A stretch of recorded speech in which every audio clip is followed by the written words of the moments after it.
I have been married now 8 years. My wife, Melissa, and our 7-month-old daughter, McKinley, were here in the first service. They're not here right now. But since I've been married 8 years, I am now the foremost expert on marriage. Yeah, right. After 8 years, you realize how much you don't know. In fact, I wouldn't have too much to share. Some of you in here were like, 8 years, whoa, you look too young to be married 8 years. That's so long. And others are like, we just had our 55th. That's nothing. Okay, but wherever you are, whether you're married or single or divorced or widowed, wherever you are, we're going to learn wisdom about marriage, and it's not coming from me, it's coming from God. He has a lot of wisdom for us for marriage. And that's what we're doing in our Get Wise series. We're pursuing wisdom in the Proverbs. There's a lot in the Bible and a lot we talk about, okay, what's right, what's wrong. But Christianity also has this huge area of, okay, well, how do you be wise in these different situations? Because it's not always right or wrong. You have to have wisdom to understand different situations, relationships. One of those is marriage. That's what we're talking about today, pursuing wisdom about marriage. Did you know the cost of a wedding in the U.S. now on average is $26,720? $26,000. That's $1,600 for attire, $1,300 for entertainment, $1,500 for flowers, $700 for gifts, $800 for invitations, and get this, almost $12,000 on the venue. But I decided to do a little investigating. Well, what's the average for our zip code here? So if the average in the U.S. is $26,720, what do you think the average for the cost of a wedding is here in our Stapleton zip code? $45,356. And it's down payment on a home, right? That's a whole year's salary for some people. We're spending it on one day. Now, I don't have particular wisdom or insight to say about how much you should spend on your wedding. That's not what this message is about. In fact, last week we did talk about money, didn't we?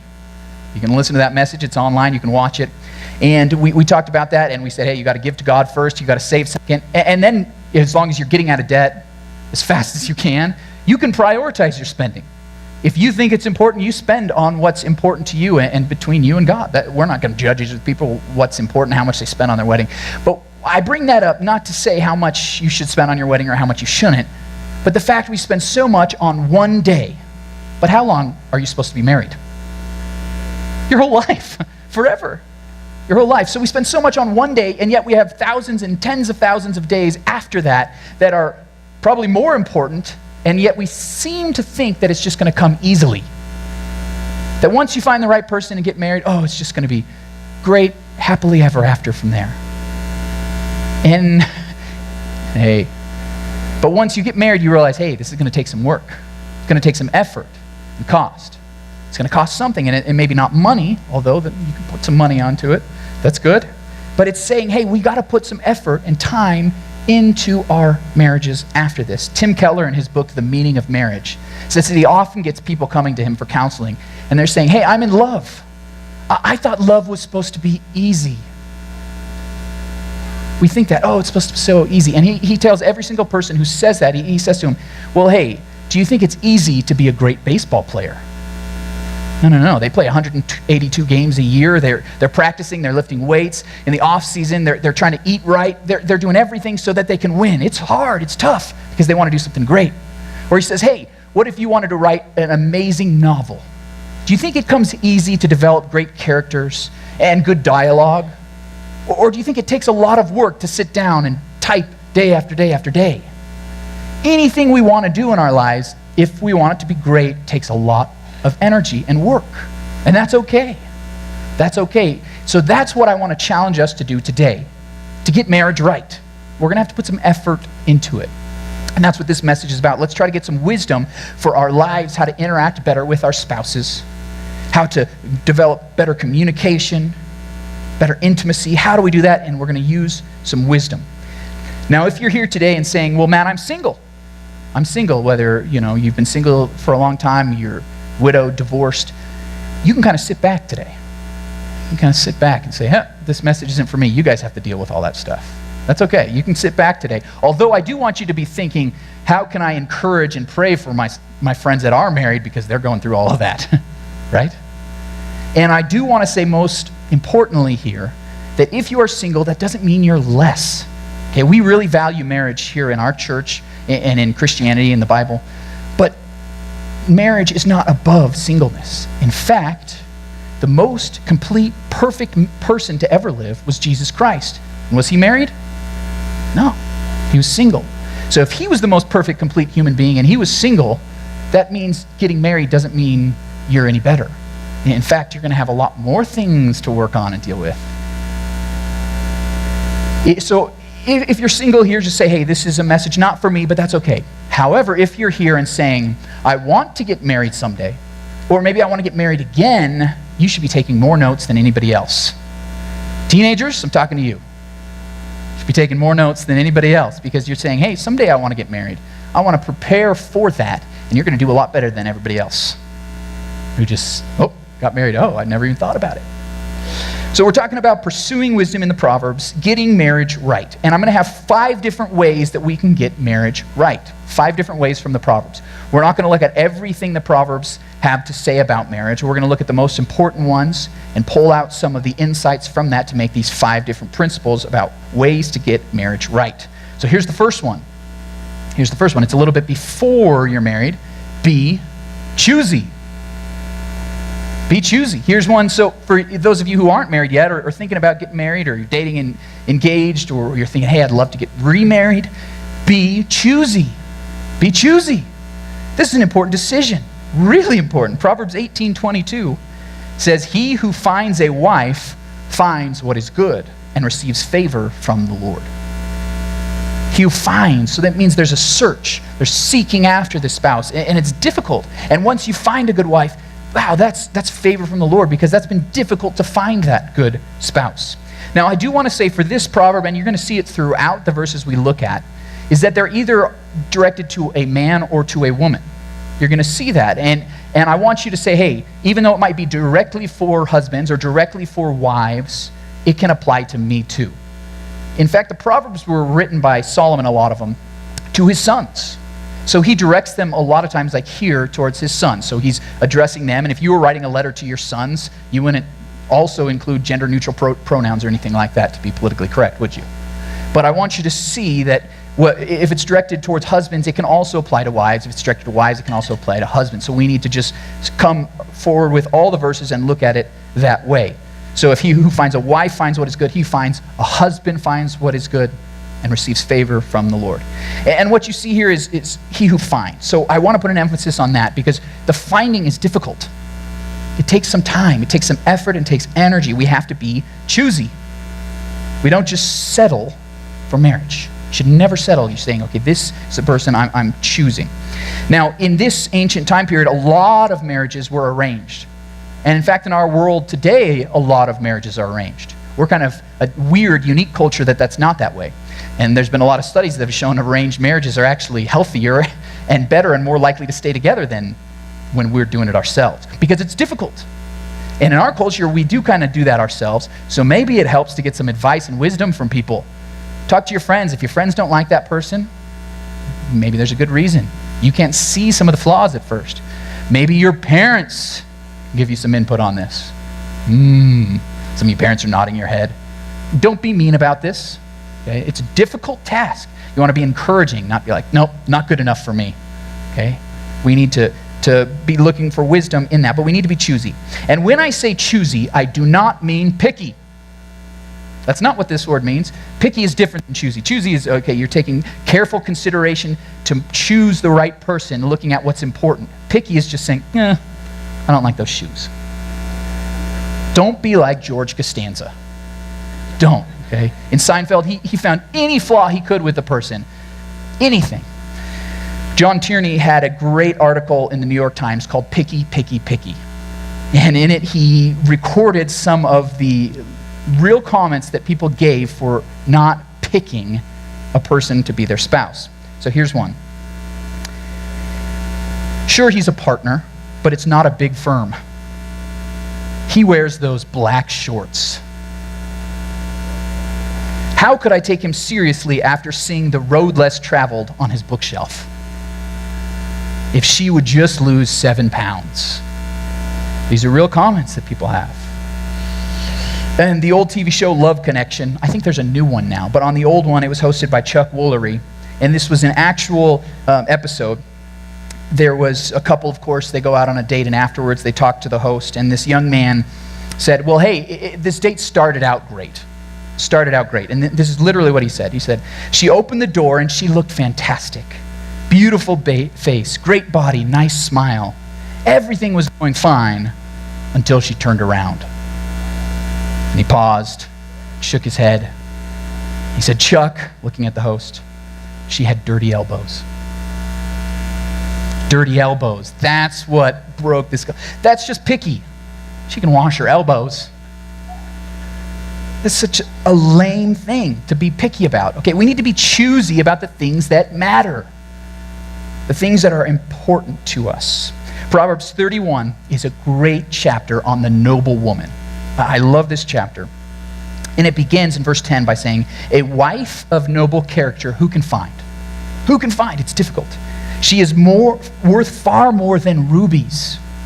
Charm is deceptive, it says at the end of that chapter, and beauty is fleeting, but a woman who fears the Lord is to be praised. It's tough to find a good wife. It's tough to find a good husband. And when you find him, that is valuable. So we need to be choosy about it at the beginning. And I love in verse 30 of chapter 31, it says charm is deceptive. Charm.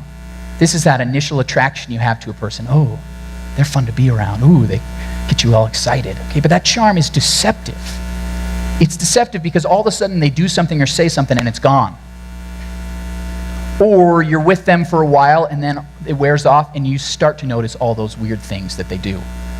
You didn't notice that they chewed like that. Because charm just like blinds you. You don't even see. It's these rose-colored glasses. Oh, this person's so charming, but it's deceptive. So don't choose a person based on the charm they have. It also says beauty is fleeting. Physical attractiveness. This is an important thing. We'll talk about this later when we get to point number 5. But physical beauty is fleeting. Someone can change their clothes or their hairstyle. They can gain some weight. Something can happen to them physically. They have a baby. We grow older. We grow balder. Okay, these things change. Beauty is fleeting. So if you base a marriage off of physical attraction, it's a pretty poor foundation. It's got to be more than that. So we're not picky about those things. We're choosy about what matters. And it says at the very end, but a woman who fears the Lord is to be praised. What it's saying is what's on the inside of this person, whether it's a woman or a man, that's what counts. We should be more worried about character than chemistry. Sure, chemistry needs to be there. You wouldn't even go on a date with them if there was no chemistry. You can have chemistry with lots of people. Chemistry isn't the most important thing. It's character, what's on the inside. And it says specifically who fears the Lord. Our deepest, most important things about us are our faith.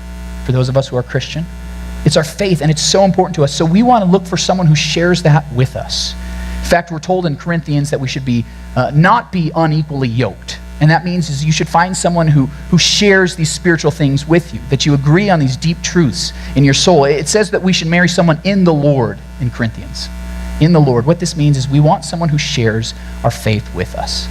This is really important. It's really important. So if you're here and you're saying, well, hey, Matt, I'm married to someone and they don't share my faith. Well, in 1 Peter chapter 3, it says, well, pray for that person. Okay, we want to share those things. Hey, maybe we can develop that relationship. And if you're here dating or engaged to someone who doesn't share your faith, bring them to church. Say, hey, come to church with me for 5 weeks in a row. 5 weeks. And if still after 5 weeks you're not even interested in faith, dump them. Yeah, that's my challenge to you. I mean, this isn't a rule, this is wisdom, right? My advice, just give them 5 weeks and then dump them. You can find someone, we're going to be choosy about this. We're going to be choosy. And God can work that out. I mean, I've seen so many couples begin to share the faith they didn't share when they first started dating, but God can work even through that. Even through that. Here's another point. Test drives don't help. They don't. Test drives. This is what our culture tells you. Just live with them, sleep with them, and see if you have the right chemistry. But test drives don't help. The Bible tells us in Song of Solomon, and I encourage you to read this because this is a whole book like about sex. Did you know that was in the Bible? Read it. But in 8:4 it says, young women of Jerusalem, I charge you, do not stir up or awaken love until the appropriate time. And the appropriate time is marriage. Wait to awaken love. But here, it's not just the Bible. The Bible does command this. Most people know that. But it's not just the Bible. It's the wisdom of the world. The wisdom of the world, if you look at studies, actually shows that if you live together before you're married, it's worse for you in marriage. Bet you didn't know that. They don't broadcast that in the news. They don't show that on TV, do they? But it's actually worse. People who have multiple sexual partners before marriage have a 200% increase in the rates of depression. People that have fewer sexual partners have lower odds of separation and divorce. Some people say, well, hey, Matt, I know I'm going to marry this person, so it doesn't really matter, does it? We're going to get married, so it's okay if we live together or sleep together right now. But here's the thing. Only 1 in 5 couples that cohabitate actually make it to marriage. 1 in 5. So you're thinking, yes, I can sleep with this person, I'm going to get married to them, but you have a 20% chance, the statistics say, of actually marrying them. So actually it could make things worse. They say that 50% of marriages end in divorce, and the number goes up and down depending on the year. But if you choose to have one sexual partner in your life, your spouse, do you know what the percentage chance of likelihood of you getting a divorce is? 3 to 4%. Because you're choosing that one person. In fact, Gallup has looked at a lot of this evidence out there, and they say a substantial body of evidence indicates that those who live together before marriage are more likely to break up after marriage. So actually, if you just look at the world, not with the Bible, not what God says about it, just look at the world, it's not wise to do that. It's wise to wait until marriage. Now, I know this is a challenging word. I know I'm stepping on some toes here. I know that this isn't popular in our culture because it used to be that in the 1960s, 72% of couples were married. Now it's less than 50%. So a lot of couples are cohabiting. In fact, the numbers have increased 15-fold of couples living together and not being married.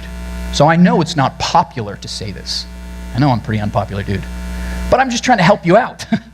I want you to have a healthier, happier marriage. And if you're here and you're living with someone that you're not married to, get married. Pretty simple fix. Pretty simple, right? Just get married. I'll help you out.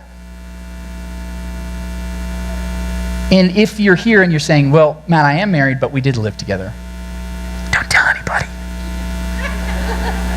Don't worry, I won't tell anybody.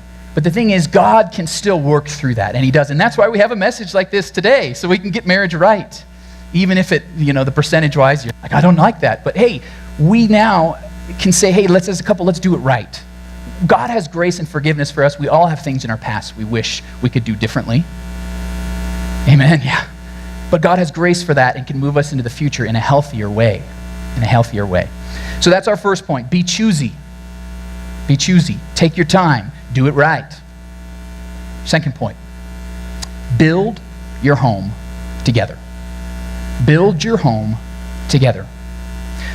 Proverbs 24:27 declares, put your outdoor work in order and get your fields ready. After that, build your house. Now, this isn't talking about physical construction necessarily.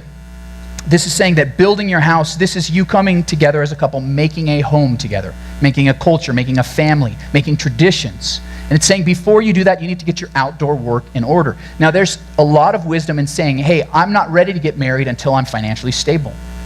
I'm not ready to have kids until I have an income that can afford to take care of kids. This is wisdom from the Bible.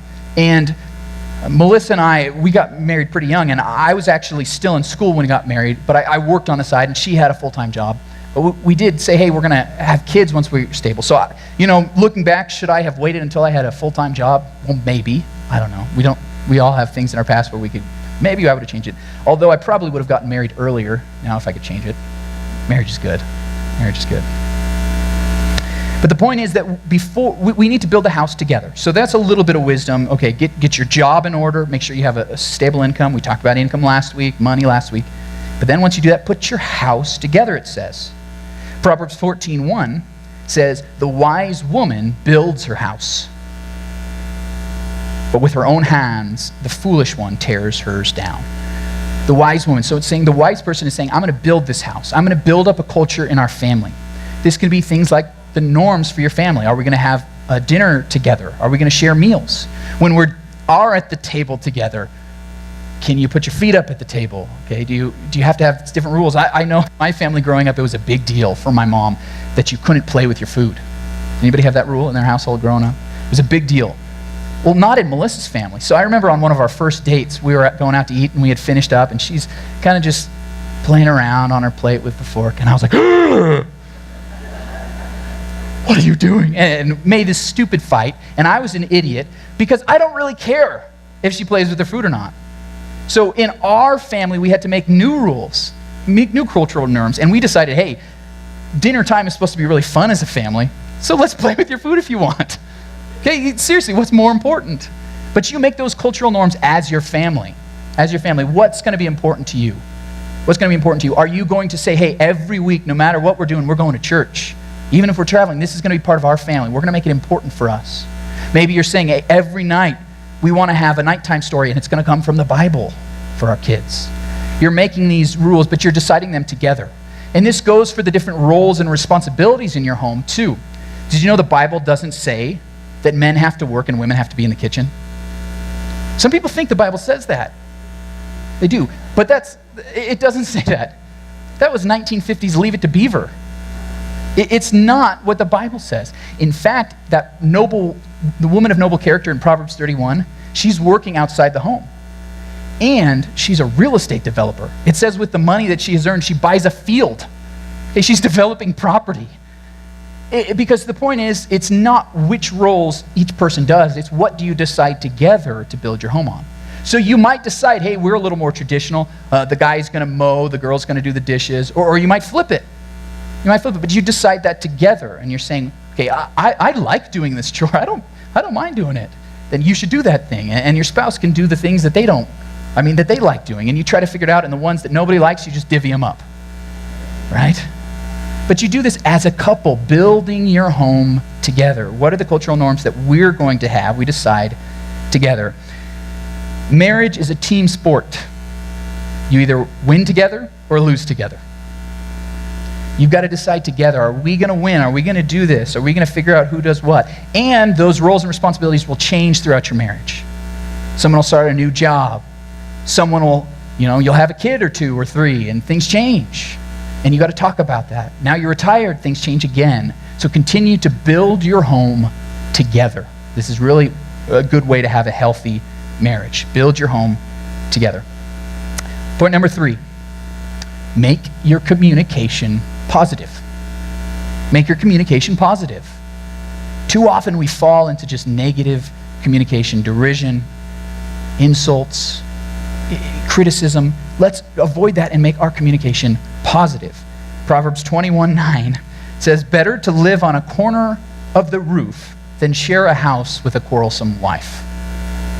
And this proverb is so important, it appears twice with identical wording. And in fact, that same proverb, it repeats in 21:19, it says, better to live in a desert than with a quarrelsome and nagging wife. And 27:15 says, a quarrelsome wife is like the dripping of a leaky roof in a rainstorm. And men, this isn't just wives. This can be reversed. A nagging husband is just as bad or worse than the wife, right?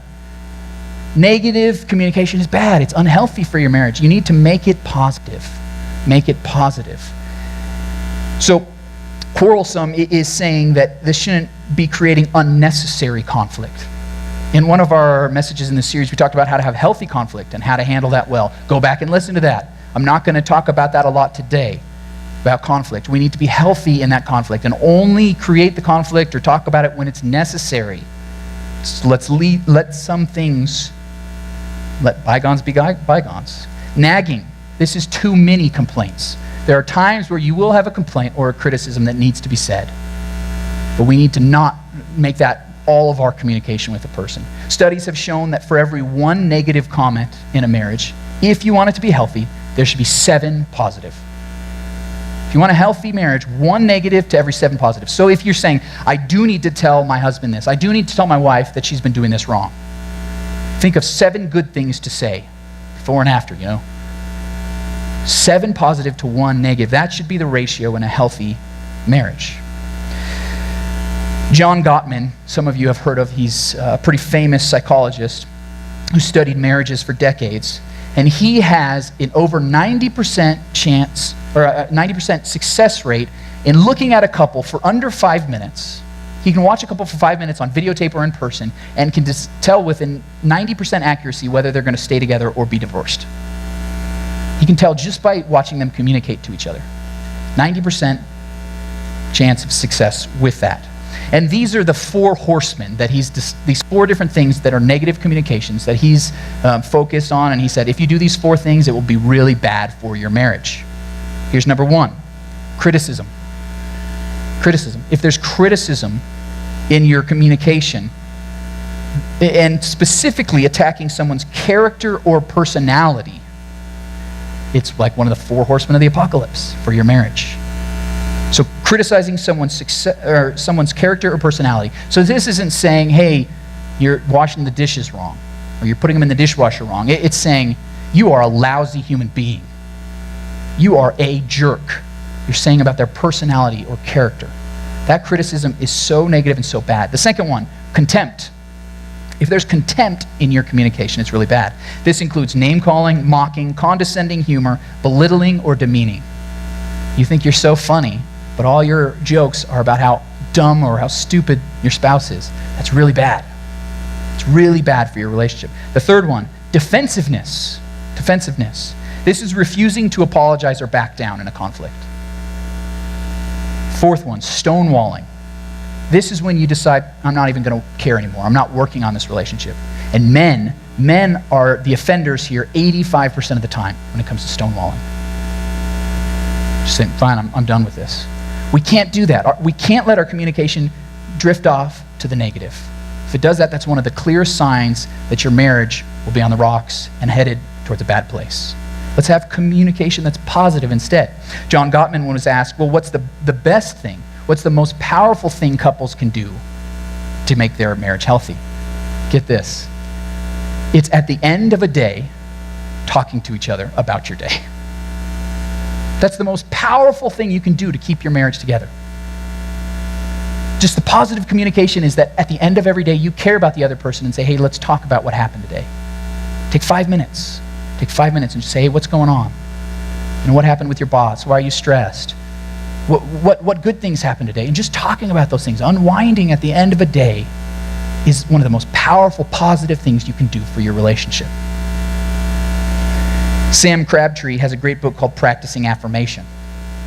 And in it, he says, a shortage of affirmation, which is saying good things about someone, explains many things, from teenage rebellion to failed marriages.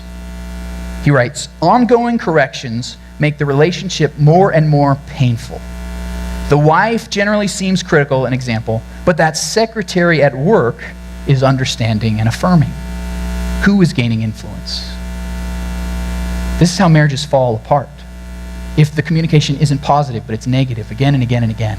So we need to say, hey, we're not going to do that. We want a healthy marriage. We want to succeed at this thing. We're in this together. We're on the same team, so let's make our communication positive. Proverbs 31 ends this way. A woman who fears the Lord is to be praised. Honor her for all that her hands have done, and let her works bring her praise at the city gate. This is saying if you have a great spouse, man or woman, praise her. Honor him. Elevate that person. Say, look how great they are. Look how great they are. Look at all the things that they have done. Praise them and thank them regularly. A study done by the University of Georgia found out the most consistent, significant predictor of happy marriages was whether one spouse expressed gratitude. In all their studies with couples, they said the healthier couples, the ones that were going to stay together, expressed gratitude. Isn't that a simple way to have positive communication? Just say thank you. I really appreciate what you did. So if we're expressing gratitude towards spouse, if we're thanking them, we're going to make that communication more positive. It's going to be more upbeat than all the negative criticism all the time, even if you feel like there's a lot to criticize them about. Because there is, but there's a lot of things to criticize you about too. So we need to flip that and say, instead of being critical and negative, I'm going to be positive in my communication. And if you're thinking, well, my spouse hasn't earned it, they're on a string of terrible stuff over and over again, and then they do one little thing, I'm not going to praise them. I don't want to reward them for that. Do it anyways. Do it anyways. I've noticed that especially at the beginning of something, you've been there, when you're starting something new, if you get praised for it, you need that praise, right? You need to, because you feel so shy, you're like, I don't know if I'm doing this right. And you get the praise, you're going to do it again. Same thing with spouses. Maybe you want them to start a new habit or do a new thing or a new chore and they don't feel comfortable with it. And you praise them for doing a pretty crummy job, but at least they did it. They're going to be more likely to do it again. It's true. In a lot of sense, you're kind of training them. I tell spouses this, treat your spouse like a dog. In a good way. Whenever they do something good, praise them and reward them for it. Oh, you did so great. You did amazing. Even if it's a little thing. It can be so healthy. Well, one of my personal mottos that I want to leave with you guys is leave no good thing left unsaid. Leave no good thing left unsaid. If you think something in your head, oh, they're doing kind of good, they're looking good today, I really appreciate them, oh, I just love that person. If you think it, say it. We're thinking a lot of good things about our spouses, and that for some stupid reason they don't come out of our mouths. If you think it, say it. Let no good thing be left unsaid. So when you're with your spouse, if you're like, well, I told him I loved him last week, or when we got married on our wedding day, tell him again and again and again and again. If you think they're attractive, if you like the way they look, if they did something nice for you, praise them, honor them, thank them over and over again. Let's make our communication positive. That's how we're going to have healthy, happy marriages. Here's our fourth thing. Keep to the path of covenant faithfulness. Keep to the path of covenant faithfulness. Let me explain this. Proverbs 2, starting in verse 16, we read, "Wisdom will save you also from the adulterous woman, from the wayward woman with her seductive words, who has left the partner of her youth and ignored the covenant she has made before God. Surely her house leads down to death, and her paths to the spirits of the dead." Throughout Proverbs, there's this woman, the adulterous woman, and it really stands for a woman or a man, whatever, your attraction, whatever it is that takes you away from your spouse. This person, this thing that takes you away from your spouse will ruin your life if you go towards that person, if you walk in their path. So this is important because it says that person has ignored the covenant she has made with God. When you get married, you do it before God and these witnesses. That's what I say at the beginning of every wedding I do. Before God and these witnesses, you're making a covenant with this person and with God. And a covenant is not a contract. It's not. In our culture, all we understand is contracts. In a contract, if you do the thing you're supposed to do, the other person does it. If you don't do the thing you're supposed to do, then the other person can renege on the contract. That's not what a covenant is. A covenant says, I'm committed to you even if you don't do the thing you're supposed to do. That's why we say vows like, for better or for worse, in sickness and in health, till death do us apart. That's a whole range of things, isn't it? Worse, sickness, death. But you're in a covenant saying, no matter what happens, I'm committed to you. No matter what happens. In Out of Africa, Robert Redford's character says to Meryl Streep, "Do you think I love you more because of a piece of paper?" That's what our culture thinks. It's just a piece of paper. Marriage, what's the big deal? It's a piece of paper. What does it change about your love? But no. You're making a covenant with God and this other person, saying, I'm committed to this person no matter what happens. No matter what happens. And that's the path we need to walk on. And I use this language for path because it's really easy to walk astray, and it leads us down to death. Proverbs 5, 8 through 10 says, "Keep to a path far from her," again referencing the adulterous woman. "Do not go near the door of her house, lest you lose your honor to others and your dignity to the one who is cruel, lest strangers feast on your wealth and your toil enrich the house of another." It says stay on the path. The problem with covenant faithfulness, you're saying I'm going to be faithful to this person that I have this relationship with, is the path we start to walk down on. And with this adulterous woman, it wasn't just all of a sudden an affair happened. That's not how it works. It's a path that you walk on for a while. And the wisdom is, don't even start walking down that path. Don't go near that person that you're attracted to. If it's someone you work with and they're flirting with you too much, be cold with them. It's better to be thought of as cold than to ruin your family. It means making rules of saying, hey, I'm not going to be one-on-one with someone of the opposite sex. People think you're weird, but it's better to be thought of as weird than to destroy your marriage. We're going to choose the path from the beginning. This also means if there's other things that are tempting you, like pornography, you're saying, hey, I'm going to get some software on my computer like Covenant Eyes. So I'm not even tempted to look at those things because I don't have access to it. You're saying, hey, at the very beginning, I'm going to choose to walk on the path of covenant faithfulness. Don't hang out with that person. Don't go to the bar with them. Don't hang out with them late at night when you're traveling on the road for work. Don't do it. Don't even go down that path at all. 1 Corinthians 10:13, there's a great promise. We read, God is faithful. He will not allow the temptation to be more than you can stand. When you are tempted, he will show you a way out so that you can endure. That's a great promise. So no matter how big the temptation is for you, there's a way out. There's a way out. You can overcome it. God has given you the power to do so. But this is where I think a lot of people get this verse messed up with. They think, well, hey, it's okay. I'm not going to cheat on my spouse because I'm committed to that, and God will provide a way out.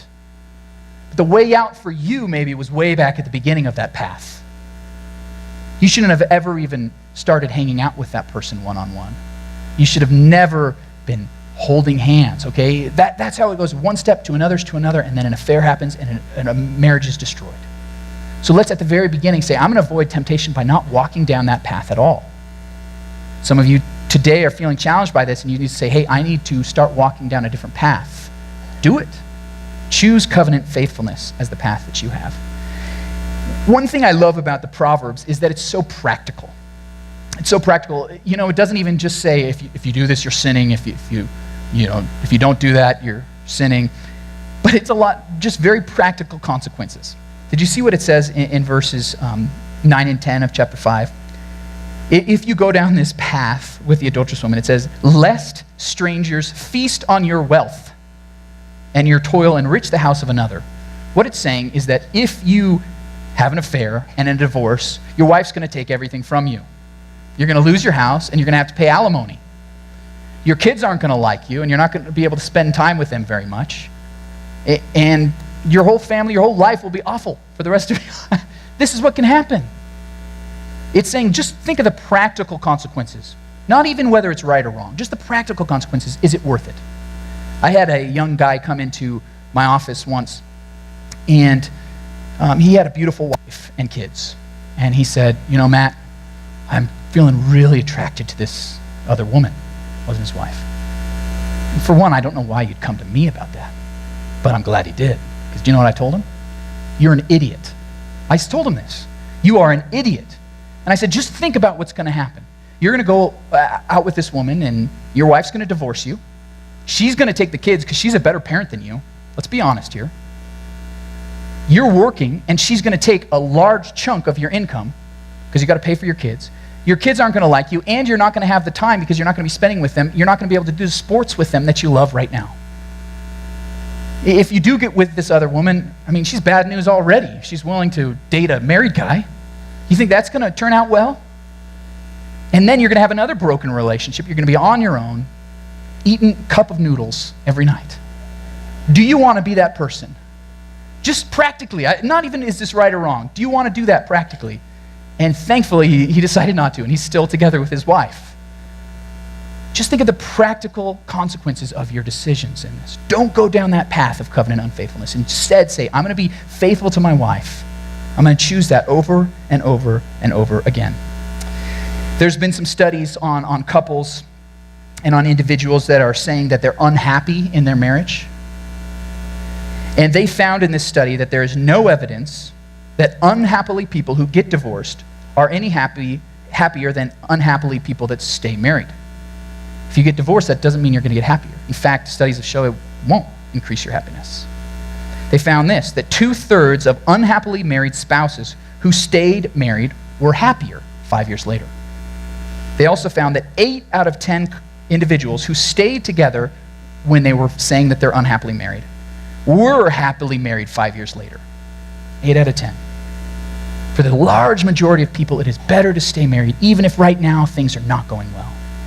So if you're here today and you're like, Matt, my marriage is on the rocks, things are not good, stick with it. Stay to the path of covenant faithfulness, because God can heal and bring back even the worst relationships from the edge and restore them. We make these vows for God and these witnesses. Let's stay true to the path of covenant faithfulness. That's our fourth point. And our fifth one today may be the most important for someone in here today. I know it is. It's to find satisfaction in your spouse. Find satisfaction in your spouse. Proverbs chapter 5, beginning in verse 15, says, "Drink water from your own cistern, running water from your own well." And then jumping down to verse 18, we read, "May you rejoice in the wife of your youth, a loving doe, a graceful deer. May her breast satisfy you always. May you ever be intoxicated with her love." Did you know that was in the Bible? It's a good verse. And whether you're a man reading this or a woman, it's saying the physical aspect of your marriage is important. The physical aspect is important. That intimacy is important for your marriage. You're supposed to find satisfaction in your spouse. And in case you're wondering, we're talking about sex here. You're supposed to find satisfaction in your spouse. It's talking about the physical aspects of a wife, isn't it? Physical aspects. And it's saying the wife of your youth. So this is implying that as you get older, physical beauty changes. And yet still, you are supposed to find enjoyment and satisfaction in the spouse of your youth. So if you're here and you're married, your spouse, no matter what they look like right now, is your standard for beauty. So whether your wife is thin now, thin is the standard of beauty. Whether maybe she used to be thin is your standard of beauty. If your husband has hair right now, that's what you love. If he used to have hair, that's what you love. Whatever your spouse looks like right now is your standard of beauty. You shouldn't be comparing her to Julia Roberts or him to Matt Damon, and he looks good. That's not what it's about, okay? It's about my spouse, my wife, my husband. They are my standard of beauty. I will delight in them and find enjoyment and satisfaction in them no matter what they look like. Their physical aspects should be beautiful for you. What this also means is that we need more PDA. We need more public displays of affection. Unless you're not married. Okay? Then you can wait. But if you're married, studies have shown that those who engage in PDA have healthier marriages. So I want to see more people kissing in this church. Your spouses. No boyfriends and girlfriends. We better not see that. This means you need to have date nights.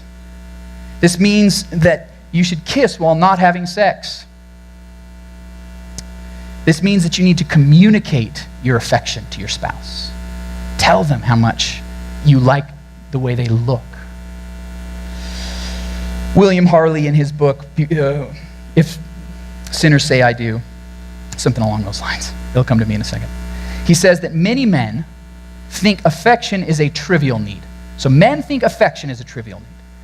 But then he says many women think sex is a trivial need. But it's the opposite. So if you're a man, your wife's most important physical need is affection. She wants to know that you love her. Say it. Show it to her by back rubs, by kissing, PDA. Wives, your husband wants sex. Let's be honest about this. And those things seem opposite, but you need both of them in a healthy marriage. So for a wife, sex comes out of a healthy relationship, whereas for a husband, it leads to one. So this is a tricky thing, that we're made different like this, but we need to realize this about our partner. So I want to give you a few hints and tips here, and I know this is awkward, but somebody's got to say it. Because a study in 2003 found that 15 to 20% of marriages are sexless. That's pretty bad. And the Bible, God thinks that sex is a good thing. You know, He created it. He could have created us like a lot of the rest of the animals with sex just for procreation, but He didn't. He didn't. He created us to enjoy and have pleasure in sex. He did that for a reason. It's very important to him. And Christians should make a big deal out of this. There was a case in Boston with the Puritans, and there was a church, and there was this man there that decided he didn't want to have sex with his wife. For 2 years this went on. So the church kicked him out. They excommunicated this man for that. That's a pretty good reason to excommunicate someone. But the thing is that most people think that Christians don't like sex. No. God created sex for marriage, and it's supposed to be enjoyed.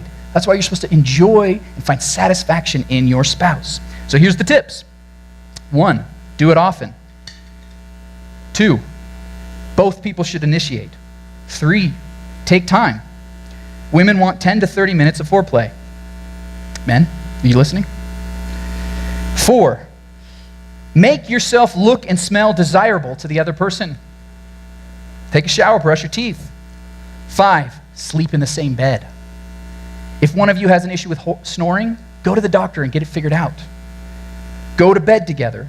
Don't have a TV in the room or an iPad. Don't have kids or pets in the bedroom with you. These are the ways, if you want to have intimacy, if you want to enjoy your spouse, do these things. Hebrews 13 verse 4 says, marriage should be honored by all, and the marriage bed kept pure. God wants you to enjoy your spouse. He wants you to enjoy this and have a good relationship, great intimacy. So let's work on this. It's important to a healthy marriage.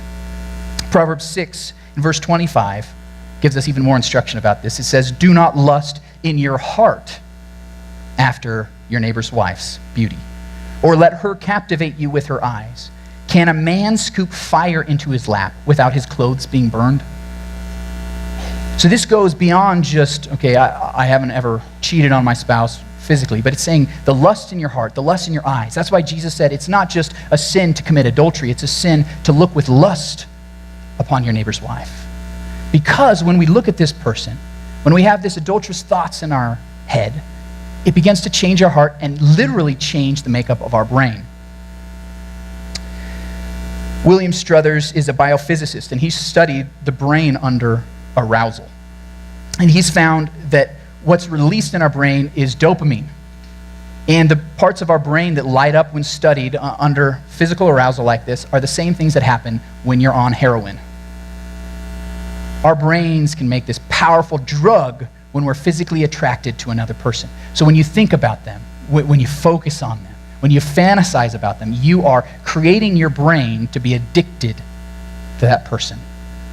This is what happens when you're looking at pornography or anything that you're lusting after, if it's another person that you work with. This is what can mess up your marriage because your brain is getting rewired to that other person. And the good thing is that that can be healed. What causes those addictions can be healed. You should become then addicted to your spouse. I challenge you to fantasize about your spouse. Think about them, focus on them.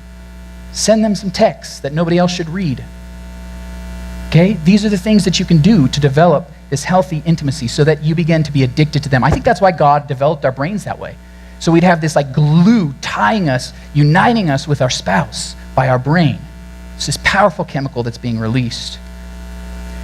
We need to find our satisfaction in our spouse alone. John Piper has said, the reason there is so much misery in marriage is not that husbands and wives seek their own pleasure, but that they do not seek it in the pleasure of their spouses. We need to go after pleasure, go after satisfaction in our spouse. That's the way to create this healthy relationship. And our last proverb for today is Proverbs 12:4. In it, we read, a wife of noble character is her husband's crown. So if you're a husband in here and you have a wife, she is your crown. She is your trophy wife. If you're married and you're thinking about your husband, he is the prince you've always longed for. And you need to treat them as such. You need to tell other people about them. Don't go with your girlfriends and be like, oh, you never know. Guess what my husband did this time.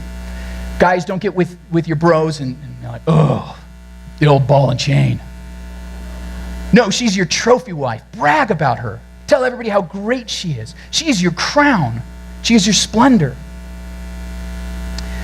Researchers at the University of Buffalo studied marriages, and they found that those who overinflated their partner's characteristics were more likely to stay happy in marriage.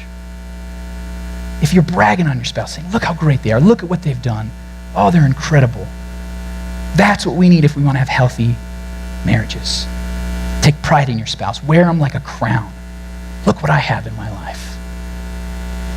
So our big idea today, we're going to wrap all this stuff up, and I don't think you're going to forget some of my points today. But if you do, remember this one. Remember this. Cherish your marriage. You can remember that. It's pretty simple. Cherish your marriage. Your wife is your crown. Your husband's your prince. Value them. Cherish them. Spend time working on this, because if you want a good marriage, you're going to have to work on it, and it's totally worth it. In our culture, marriage gets a bad rap, and in fact, I had someone told me that marriage is now out of style. Have you heard that? It's true. 72% of people in 1960 were married. They were couples. Now it's less than 50%. More people are cohabiting instead of getting married. And one Pew Research forum found that 40% of unmarried adults believe marriage is becoming obsolete. It's going the way of the dinosaurs. It's done. It's dead. It doesn't matter anymore. You don't need marriage. The reality is that marriage is important. It's valuable. It's special. It's sacred. And it's way better than anything else the world has as far as relationships. It's way better, way better. You know, I got engaged to my wife when I was 21 years old. I met her in our last year of college at Colorado State University. And, you know, I was kind of nervous to start dating with her. I remember telling one of my buddies, because I knew that I would marry her if I started dating her. I just knew, you know, there's this thing that I knew. But we started dating, and a year and a month after we started dating, I proposed. And I took her up. We drove up to Estes Park and Rocky Mountain National Park, and we went snowshoeing around Bear Lake, and I proposed to her, and we were just so excited. I was 21, I think she was 22 at the time, and we were just thrilled. We were having a great time. We called our friends, called our family. We celebrated that night at dinner at Estes Park. We had a great time. And I remember then going a few days later back to work. I worked at a restaurant at the time as a waiter, and I told my coworkers, and they're like, oh, I'm sorry. They're like, why are you doing that? Why are you wasting your life? You're so young. What a terrible decision. And this is what they said. I don't even know what they thought. And yeah, I was young, and I'm not trying to say you have to get married young or wait. That's not the point. The point is our culture doesn't value marriage. And yet it is one of the best decisions I've ever made in my life. I know I want to be half the man I am today without my wife. Her encouragement, her standing beside me, her always being there for me when I'm a jerk, forgiving me. My wife is incredible, and I'm so happy I got married. I'm so glad I didn't listen to those idiots, those naysayers. So don't listen to the people that say marriage is going out of style. It's more important now than ever before. In the Presbyterian Book of Common Prayer, it says that God established marriage for the welfare and happiness of humankind. God created marriage for us, for enjoyment, for pleasure, for happiness. Men, if you're married, you will earn more money, save more money, and have 3 times the assets of your colleagues who are unmarried at the age of 50. You will have better sex and better physical health, both men and women. The happiness boost of getting married is equivalent to a $100,000 pay raise. The health benefit of being married is as significant as quitting smoking. If you get married, you will be healthier, happier, and richer. That's just practically speaking. Think of all the other emotional and spiritual benefits you'll have as well. Marriage is a great thing, so cherish your marriage. Make it special. Work on it. It's worth it. And as we think about marriage, we should also think about what this marriage God created is supposed to point to. Because God loved us so much that he created a covenant with us. And he said, I don't care how sinful you are and how much you have wronged me or run away with someone else, gone on this path of unfaithfulness, I'm still going to send my son to go after you. And Jesus is going to love you. He's going to die on the cross for you. Ephesians 5:25 says, husbands, love your wives just as Christ loved the church and gave himself up for her. Jesus was willing to die on the cross for us because he wanted a relationship with us. And that's what we should remember when we're now stepping into our relationships and our marriages. That no matter what my spouse does, I have this covenant. I'm committed to them just like God is committed to me. I'm going to love them even when they are not loving me. I'm going to forgive them even when they have done the most awful things to me because of Jesus Christ dying for us. Dave Harvey says that the gospel is the fountain of a thriving marriage. God loves us. The band is going to come up here now, and they're going to lead us in this last song, Your Love Never Fails. And I think this was a great choice, Bobby, because God's love for us never fails. He goes after us. He cares about us and says, I don't care what you've done. I don't care if you've made a lot of mistakes in your marriage or in your dating. I don't care anything that you've done. I have forgiveness and love for you. It never fails. So our marriage, in the same way, should never fail with our love. So what I want to do is have all the married couples stand up. If you're with your spouse, I want you to stand up and grab a hand with them. And maybe some of you, your spouse isn't here, you can stand up too. But especially if you're married, I want you to stand up and grab a hold of the hand of your spouse. And if you're sitting down, this is a chance for us to pray for these couples because they need our prayers. Those of you who are single saying, glad I don't have that right now on my plate. That's okay. Let's pray for these couples right now. And I'll say a prayer for everybody. Lord God, we pray for these couples especially today, that you would grow their affection for each other. If there's a marriage here that's on the rocks, that you'd bring them back to each other. Draw them to each other. Lord, I pray that your love for them would be full in their relationship, that their love for each other would be like your love for us, that they would be able to forgive each other, move past things in the past, change their communication from negative to positive, give them more intimacy in their relationship.